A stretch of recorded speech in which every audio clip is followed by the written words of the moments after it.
Bismillahirrahmanirrahim. Assalamualaikum warahmatullahi wabarakatuh.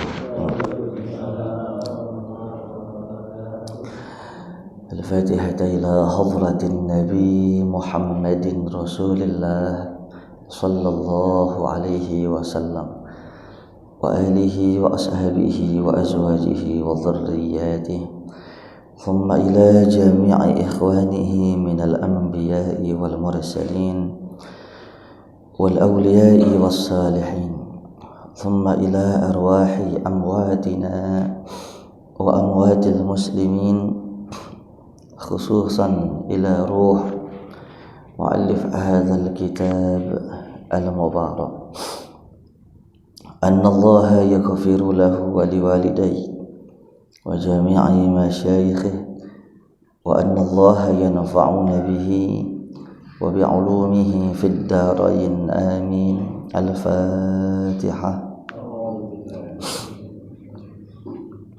بسم الله الرحمن الرحيم.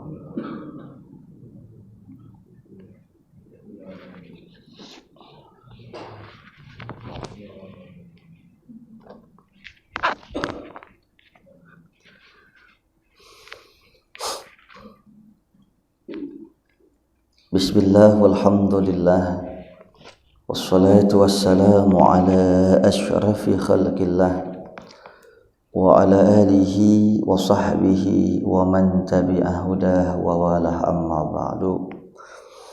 Seluruh jamaah Masjid Al-Manar yang dimuliakan Allah, kita lanjutkan kajian kita kitab Riyadhus Shalihin, hadis yang ke-14. Bismillahirrahmanirrahim. Qala al-muallif rahimahullah ta'ala an Abi Safwan Abdullah ibni Busrin al-Aslami radhiyallahu anhu qala qala Rasulullah sallallahu alaihi wasallam khairun nas man tala umruhu wa hasuna amaluhu. Rawahu Tirmizi wa qala haditsun hasan. Dari sahabat Abu Safwan Abdullah bin Busr al-Aslami radhiyallahu anhu, semoga Allah ridha kepada beliau. Qala, ia berkata, qala Rasulullah sallallahu alaihi wasallam, telah bersabda Rasulullah sallallahu alaihi wasallam, khairun nas man tala umruhu wa hasuna amaluhu. Manusia yang paling baik, man tala umruhu, orang yang panjang usianya, wa hasuna amaluhu, dan baik amal perbuatannya. Ada satu riwayat yang lain berarti kebalikannya, seburuk-buruk manusia orang yang panjang umurnya, buruk amalannya. Na'udzubillah min zalik. Makanya jamaah yang dimuliakan Allah, standar itu kalau manusia cerdas, bul kemarin pakai sarung peci, sekarang garing banget temannya. Teman aneh model begini ada, pul habis domelin bininya.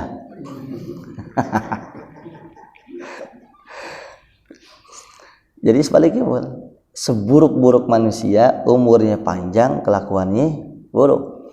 Kalau bahasa kita tua-tua keladi, mungkin tua. Ya Allah. Yuk kita cross check. Rasulullah bilang begini, ya sunnas. Kalau ini kan orang yang paling baik ya. Nah, kalau ini sekarang orang yang paling cerdas, orang yang paling pinter. Toh, orang yang paling pinter siapa toh? Versi hadis Nabi Muhammad. Rupanya bukan orang yang bisa bikin gedung bertingkat. Bukan pandai bersilat lidah atau birokrat, bukan. Jadi orang yang paling pintar itu adalah aktsaruhum ilal mauti dzikran wasti'dadan. Manusia yang sering ingat mati dan ingat nyari bekal setelah mati. Itu paling pintar. Kenapa ya? Pintar dikorelasikan dengan mati. Karena harusnya kan pintar matematika, ya kan? Pintar fisika, pintar kimia, pintar nyolong. Ya kan kalau pintar begitu kan? Kenapa dengan kematian? Ya, dua kita bisa ambil. Kita petik satu hikmah dari kenapa orang pintar harus dinisbahkan kepada mati.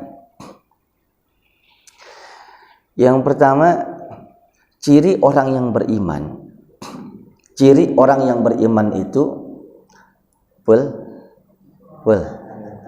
lah muka lu merah ini. Harus ke dokter dikasih vitamin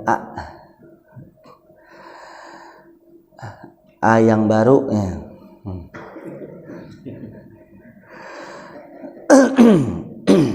Dokter,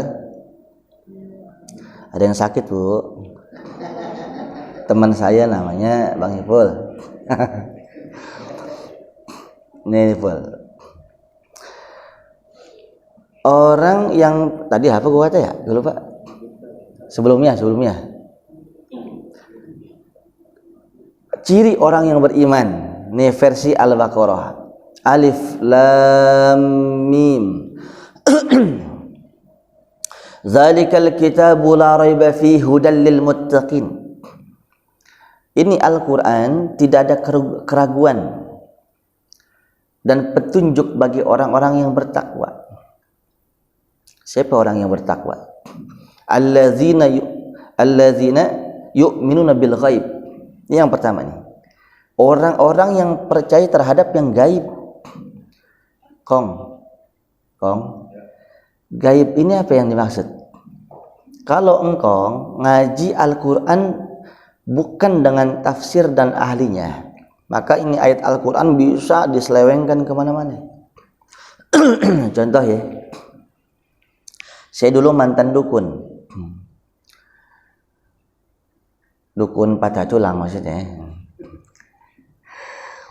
Ini ayat Al-Quran bisa diselewengkan.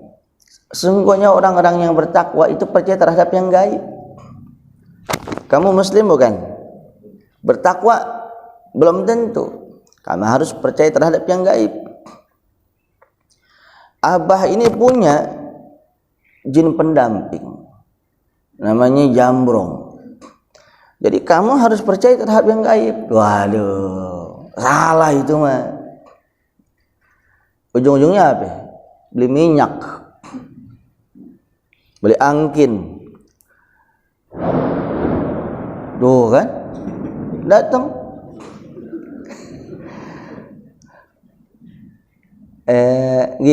Ente percaya apa enggak?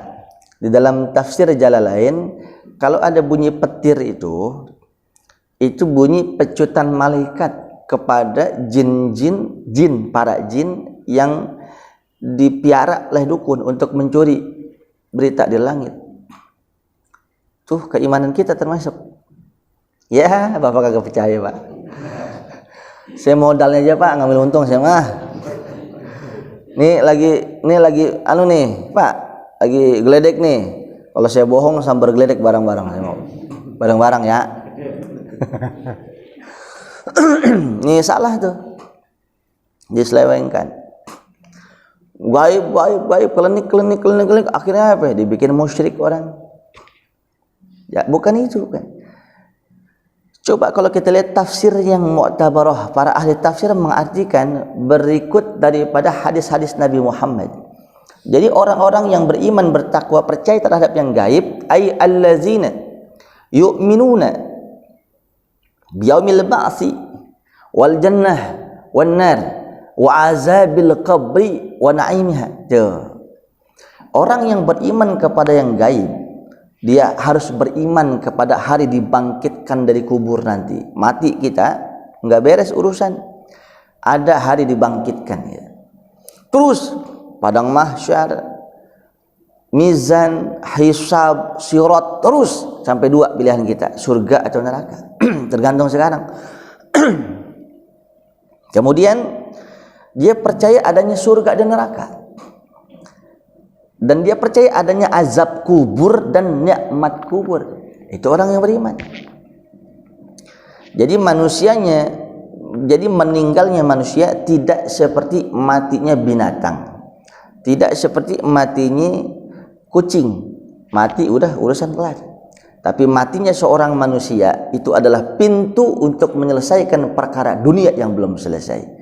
Jangan korupsi, jangan kita bunuh orang, jangan kita mukul, kita fitnah, jangan utang yang dibolehin dalam agama Islam. Ngutang boleh. Nah, orang kalau lagi ngutang begini nih, tampang ini. Habis kalau kagak begini tidur dia. Assalamualaikum. Ngutang boleh nggak, Bu? Boleh, tapi harus Raddud dain zulmun. Nunda bayar utang tuh zolim. Kalau ada orang ngutang niat bayar dibantu sama Allah, tapi ngutang niat kagak bayar kabur dilaknat sama Allah. Kita ngutang 10.000 sama Bang Erwin, saya kabur. Ini yang utang yang dibolehkan awalnya secara akad, tapi salah gunain, saya kagak bayar 10.000, tidak akan masuk surga. Ya Allah ya Karim. Apalagi utang sholat, Bang Asep. Zaman-zaman Bang Asep masih pejaka. Bang Asep pernah pejaka nggak, Bang Asep? Kagak pernah. Yang bener. Dia ngantuk kali ya. Nggak, kan saya nanya, Bang Asep pernah pejaka nggak? Godek dia. Berarti ini orang sufi ini, mah. Assalamualaikum. Jamaah yang dimuliakan Allah. Adanya azab kubur, nikmat kubur. Ada semalam saya sampaikan di Cilandak ketika Isra Mi'raj. Ada satu kisah waqi'iyah, kisah nyata, true story. Ente lagi ambyang nggak boleh? Mau buat full? Tapi sehat ya badannya, sehat. Gini dong. Biasa kan seger dia, ya sarung, koko, peci, rumahnya lurus banget. Subhanallah, nggak apa-apa. Orang tawaf di Ka'bah mau pakai peci, kagak kan? Yang penting hatinya Ka'bah, gitu. Assalamualaikum. Semalam saya sampaikan itu ada satu kisah dalam kitab klasik, kalau nggak salah Al-Kabair. Ada 2 orang anak kakak beradik, perempuan laki. Ibunya joken, janda, single parent, jendes ya, sama ya. Karena himpitan kebutuhan rumah tangga sehingga dia harus cari nafkah. Dan kata sang adik bilang begini, Bu, Pok, udah biar saya aja nyari nafkah. Jangan empok, jangan, udah di rumah aja. Baiklah. Akhirnya ke tanah rantau nih. Ini si adik nih yang laki. Dengan ridho, doa, berkah ibu. Akhirnya bukan cuma sekadar jadi orang kaya, tapi menjabat. Sekitar dapat 5 atau 6 tahun, dikabarin kalau kakak kandungnya yang perempuan meninggal dunia. Izin cuti lah. Pulang kampung, dari proses mandiin, kafanin, sholatin sampai nguburin, itu adik di sampingnya. Ada satu peristiwa yang ini mengharuskan si adik ini gali kubur lagi. Apa sebabnya?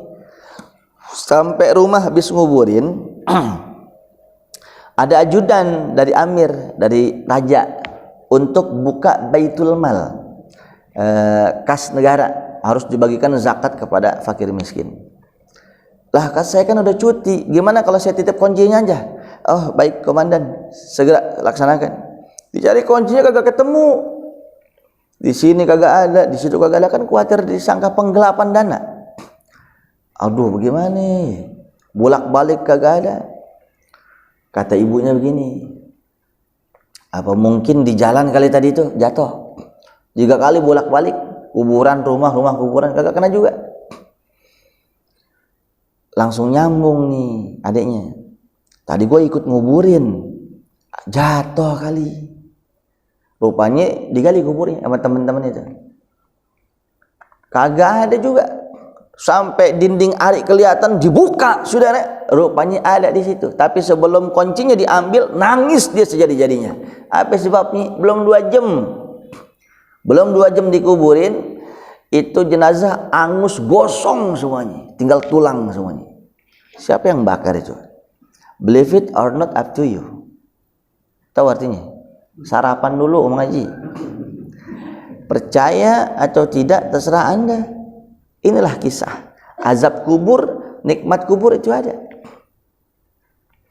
Ya Allah, kenapa kakak begini? Bukankah kakak orang yang solehah? Ditutup langsung dinding arinya, pulang ke rumah, kasih kunci, diceritain lah sama ibunya. Ibunya pingsan. Kenapa pingsan? Karena nggak sampai habis pikir gitu. Anaknya yang nurut, ya Allah, rupanya begitu. Terus kakaknya setelah ciuman, ibunya nanya, Bu, bukankah kakak ini orang baik? Bukankah almarhumah ini orang yang nggak punya musuh? Bahkan utang seperak sama RT kagak ada juga. Kenapa seperti itu, Bu? Ibunya nangis, tapi beraniin diri. Memang kakakmu tuh anak yang nurut, gak punya musuh, tapi sering banget dulu waktunya sholat, emak ajak sholat, entar dulu nanggung mah lagi main ini main itu, bablas waktunya. Allahu Akbar, Allahu Akbar. Sholatin do, entar mah nanggung nih, nanggung. Zohor, udah asar, zohor sama asar ketiduran sama maghrib tipis dijama, dikodok di waktu isya. Dia sholat 5 waktu.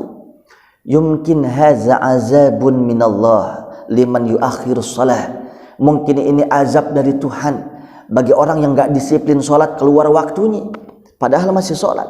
Wa kaifa liman lam yusalli. Lalu bagaimana orang yang gak sholat sama sekali? Ya Allah, orang yang beriman kalau mencerna kisah ini harus ada rasa takut. Detik ini kalau kisah nyata sampai di siang ini nyentuh hati kita, ya Allah, berarti ciri masih ada sentuhan iman. Tapi kalau umpamanya siang ini saya utarakan ini berdasarkan data yang jelas, saya nggak bohong, umpamanya ada yang gerendengan, bisa aja loh, kiaser bisa aja loh. Hati-hati sebelum mati dimakan megalodon. Nah ini kan kita kalau dengar begini takut ya, khawatir gitu. Itulah dia tuh yang dimaksud. Dia harus percaya adanya azab kubur, nikmat kubur. Kalau nikmatku, saya ngasih contoh lagi satu nih. Ini orangnya baik, benar-benar baik. Sekitar tahun 87-88 saya masih SD, suka kalau jam 8 pagi, jam 9 suka tidur di pangkuan kakek saya. Beliau lagi baca kitab depan rumah. Suatu saat datang ibu-ibu, aduh, guru, kakek saya kan namanya Guru Abdul Karim ya. Kalau di tanah Betawi itu panggil guru gitu. Kalau ini juga tuh bedul tuh panggil saya guru, tapi bukan guru ngaji, guru prosodan kalau saya mah ya. Saya mah nggak bisa apa-apa. Ini kan terjemahan tuh, nggak tahu aja saya baca terjemahan kan. Tapi biar kata terjemahan nggak ada, sampai harokatnya nggak ada, yang gundul bisa kejambak sama saya. Yang gundul bisa kejambak karena ngerti ilmu nahu sorofnya. Ceritanya begini, guru, saya ngimpiin anak saya 3 malam berturut-turut minta dipindahin kuburnya. Emang kenapa? Itu dia guru, saya gak tahu. Saya tahu saya mah nih anak di masa hidupnya rajin ngaji, borok-borok mabok, ngerokok juga kagak, rajin ranking 1, kena penyakit ini paru-paru katanya, meninggal wasilahnya. Ya Allah, dulu bentar ya, gua istikharah kakek saya sholat. Apa kata kakek saya? Ya udah buruan deh, minta izin sama pengurus kubur, nazirnya, kuncennya bilang aneh yang nyuruh gitu, pindahin ke tempat yang lainnya. Emang kenapa guru? Udah pindahin aja kuburan anak lu, kan lu dimimpiin 3 malam berturut-turut, lu kagak tahu kenapa. Gua istikharah udah ntar ketahuan. Baik guru, makasih ya. Izin dah tuh, bawa nama kakek saya, dipindahin kuburnya.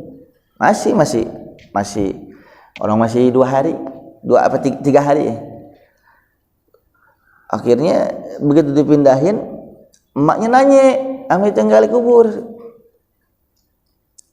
Awalnya si tukang gali kubur, "Bu, kenapa dipindahin, Bu?"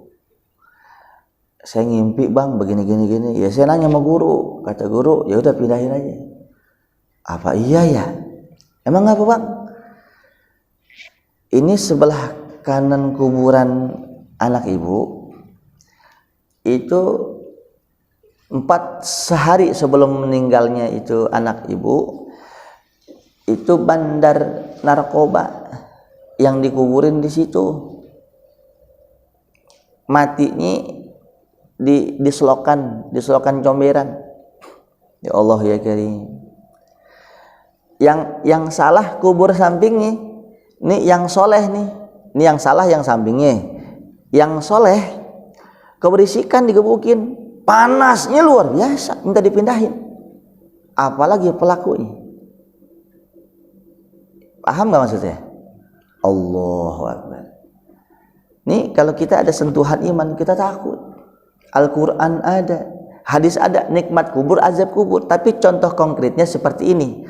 Percaya nggak percaya silahkan Anda. Yang jelas azab kubur, nikmat kubur itu ada.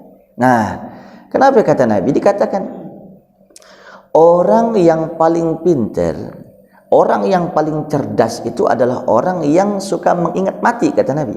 Korelasinya apa antara pintar dan mati? Begini, umpama soleh, ente orang mana leh? Asli. Wah, Betawi. Yang Jawa dikit ah. Aku juga Betawi.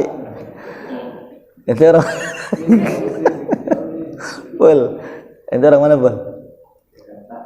Ah, sama juga. Yang Jawa ada Jawa enggak? Ah, Gombong. Engkong. Ciamis dah ya. Ciamis nih. Ayah bunda di sananya. Ayah ibu di sono. Sudah meninggal. Iya, di sono. Saya nggak nanya meninggal, di sono kan. Ribet urusan ini mah. Janganlah, janganlah. Panjang urusan. Tok. Lu sini, Tok. Majuan. Aslinya mana, Tok?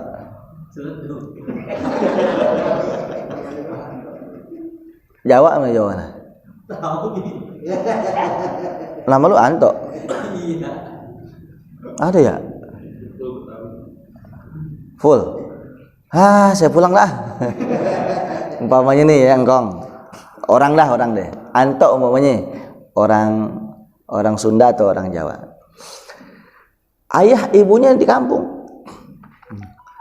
Sehebat seapapun dia sukses di tanah rantau Jakarta, paling kagak lebaran pulang tanah kelahiran, kangen.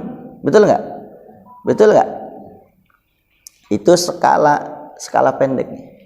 Skala panjangnya sukses di tanah rantau, ente pengen bikin rumah megah buat orang tua, nyenengin, pengen nyohor di kampung, pengen ngebangun semuanya. Kan gitu kira-kira.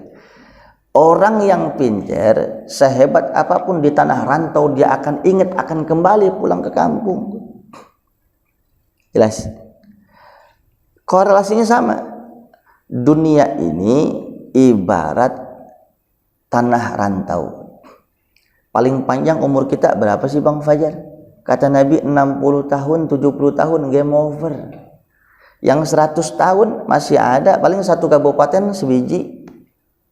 90 tahun, 80 ada 2 3. 70, 60 banyak kong. Ngong sehat panjang umur ya. Tapi apakah umur muda model kayak kita 30, 40, 45 bakal masih panjang? Belum tentu. Al-maut ya'ti baghtah. Kematian itu datang tiba-tiba. Kagak ada yang tahu. Sahib kita yang minggu kemarin umur 41 masuk ke toilet, keluar udah jadi jenazah. Wallah, innalillah. Inilah dia. Ada rasa takut kita. Dunia ini ibarat tanah rantau. Kita harus ada rasa untuk kembali kepada kampung halaman. Kampung halaman abadi kita, kuburan kita. Apa korelasinya? Ente pengusaha, ente birokrat, ente guru, ente lawyer, ente apapun semua profesi ente, ingat kuburan ente cuma 2 nih. Ente mau jadi kampung ente neraka, apa kampung ente surga? Ad-dunya mazra'atul akhirah. Dunia itu adalah tempat bercocok tanam. Apa yang kita tanam itu yang akan kita tuai. Nanam pohon mangga, tumbuh pohon.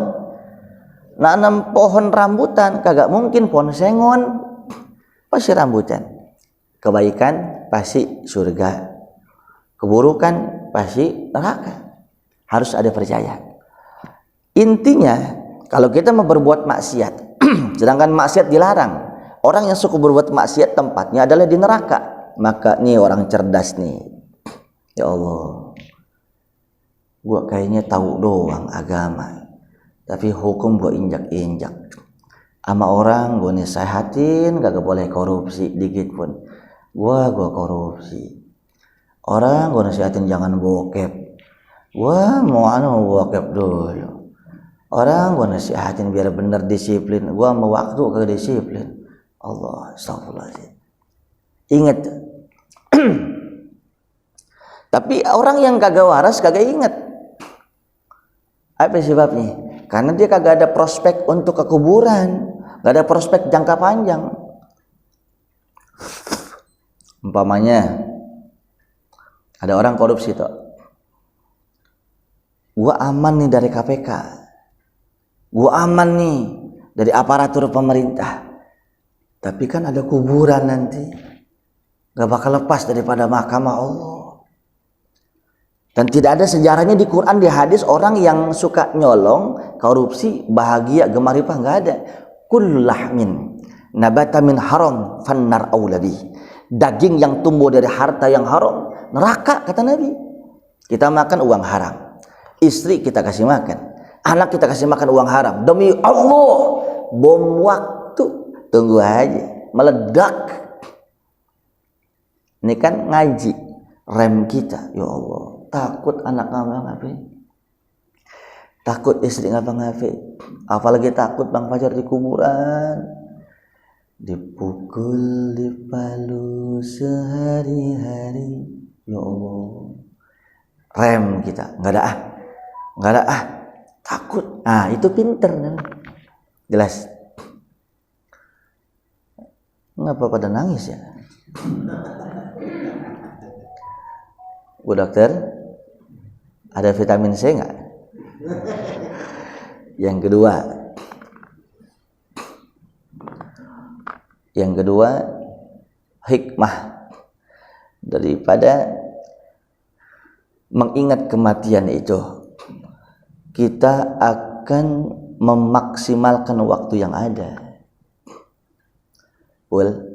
Jangan dikata ente umur 40-an 30-an masih panjang, enggak.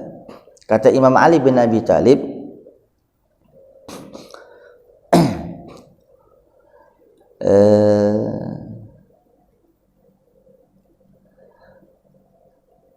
al-maut ya'ti baghtah wal qabru sundukul amal.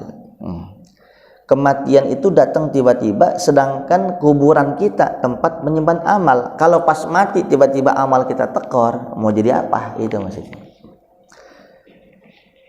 Yang ketiga, hikmah kita mengingat kematian adalah kita pandai-pandai mendoakan orang yang sudah mati. Yang namanya usaha akan berbanding lurus dengan hasil. Kan kalau hukum fisika begitu kan? Ya, share. Fisika itu dapat berapa ya? 89 sih gue lihat dari mukanya, rumus mulu ya kan? Rumus utang belum kebayar. Mohon maaf. Kan rumus fisika begitu. Nih Mang Asep nih, tauladan ya kan? Ya. Mang Asep, rumus fisika. Tekanan satu benda akan berbanding lurus dengan gaya, betul? Tekanan satu benda akan berbanding lurus dengan gaya, betul? Jadi kalau orang hidup tekanan mulu banyak gaya.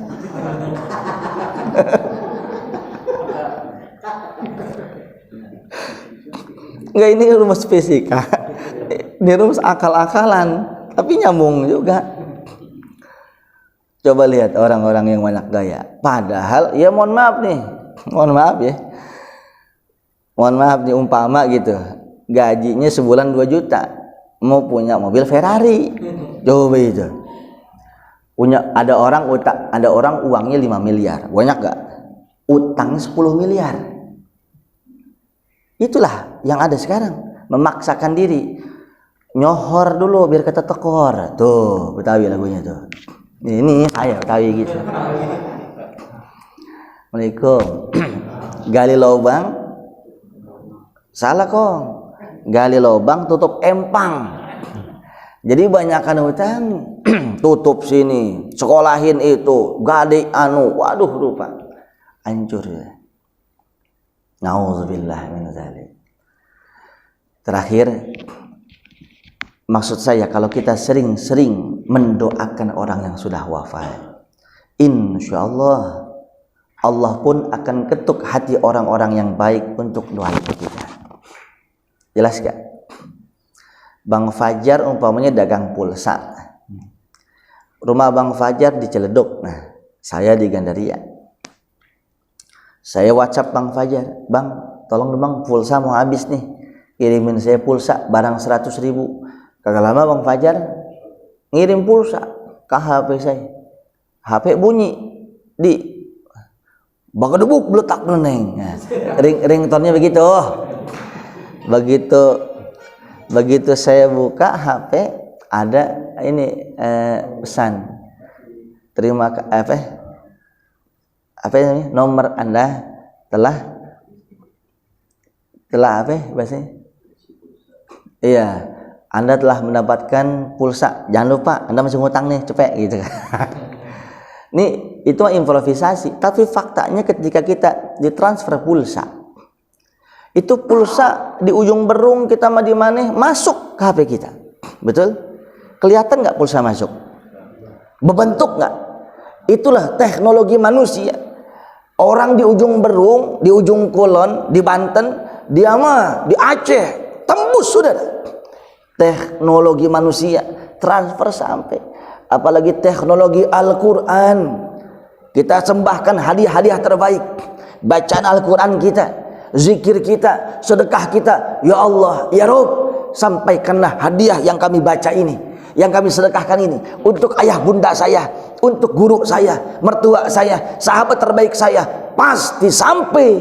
Itulah Ahlus Sunnah wal Jamaah. Tapi kalau ada teman kita nggak meyakini nggak sampai, masing-masing aja, nggak apa-apa. Karena masing-masing punya dalil. Siapa manusia yang paling baik? Yang paling baik akhlaknya, bukan sombong. Kagak sampai goblok sih lu mah. Enggak ada. Yang paling baik adalah akhlaknya. Enggak sombong, enggak merasa paling benar sendiri, karena masing-masing punya dalil. Jelas. Hujan ini turun rahmat. Kalau ada orang mengartikan hujan ini sumber daripada batu sandung, itu orang yang kufur nikmat. Hujan lagi kan pengen ketemuan sejengkal lagi proyek tembus, pakai hujan lagi dah. Ilah. Udin Badur. Jangan begitu dong. Semua yang berputar, bergerak di muka bumi ini Allah yang kasih. Bisa jadi berapa tahun yang lalu ente udah pada mati, ditolong dipanjangin umurnya lantaran ada bersyukur ente, kan gitu. Jelas ya. Itulah manusia, kagak ada kufur, nggak ada syukurnya. Hujan kagak ada, terang banget, kagak hujan-hujan. Nih neraka bocor kali ya, panas banget, nggak hujan-hujan. Lo kapan mau benernya? Ya Allah, mudah-mudahan kajian singkat ini ada manfaatnya, bisa menambah kita rajin ibadah lagi.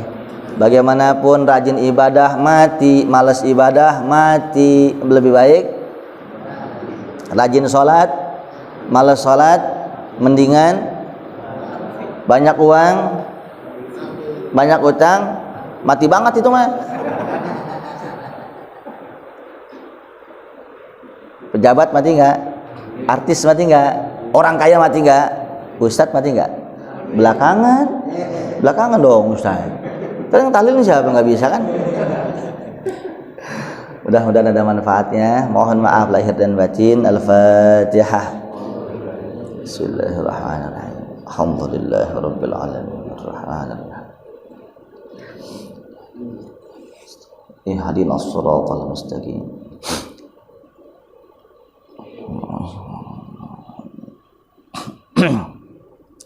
Bismillahirrahmanirrahim. Alhamdulillahirabbil alamin.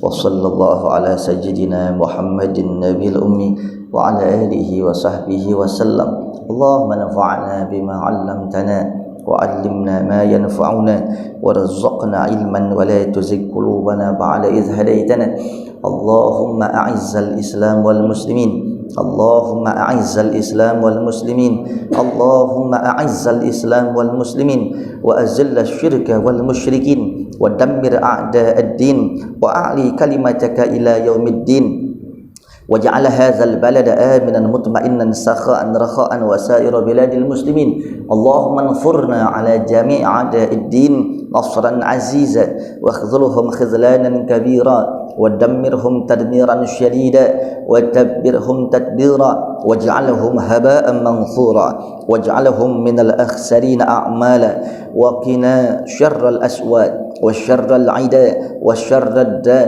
ولا تجعلنا محلا للبلوى ولا تجعلنا فتنة للقوم الظالمين وأخرجنا منهم سالمين غانمين ونجنا منهم برحمتك يا أرحم الراحمين اللهم بارك لنا في رجب وشعبان وبلغنا رمضان ربنا آتنا في الدنيا حسنة وفي الآخرة حسنة وقنا عذاب النار ربنا تقبل منا إنك أنت السميع العليم وتب علينا إنك أنت التواب الرحيم وصلى الله على سيدنا محمد النبي الأمي وعلى آله وصحبه وسلم سبحان ربك رب العزة عما يصفون وسلام على المرسلين والحمد لله رب العالمين السلام عليكم warahmatullahi wabarakatuh.